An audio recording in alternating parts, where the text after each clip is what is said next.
ഇന്ത്യയിൽ മാലിന്യം ശേഖരിക്കാൻ റോൾസ് റോയ്സ് ഒരു കാലത്ത് ഉപയോഗിച്ചിരുന്നു.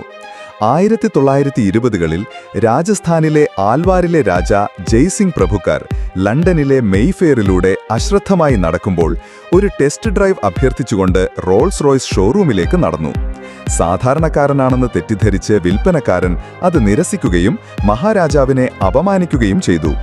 അപമാനിതനായെങ്കിലും അടുത്ത ദിവസം രാജാവ് പൂർണ്ണ രാജകീയ പ്രതാപത്തോടെ മടങ്ങി.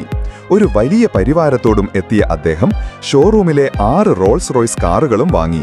പക്ഷേ അദ്ദേഹം അവിടെ നിർത്തിയില്ല. അദ്ദേഹം അതേ സെയിൽസ്മാനോട് കാറുകളെ ഇന്ത്യയിലേക്ക് തിരികെ കൊണ്ടുവരാൻ നിർദ്ദേശിച്ചു. മറക്കാനാവാത്ത ഒരു പാഠം തിന്നു വഴിയൊരുക്കി.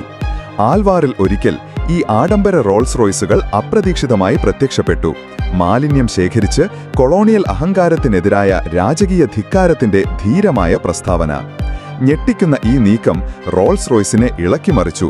അതിന്റെ അഭിമാനകരമായ പ്രതിച്ഛായയ്ക്ക് മങ്ങലേൽപ്പിച്ചു. അതിന്റെ പ്രശസ്തി പുനഃസ്ഥാപിക്കാനുള്ള അടിയന്തര ശ്രമത്തിൽ കമ്പനി വേഗത്തിൽ ക്ഷമാപണം നടത്തി മഹാരാജാവിന് 6 പുതിയ കാറുകൾ സമ്മാനിച്ചു.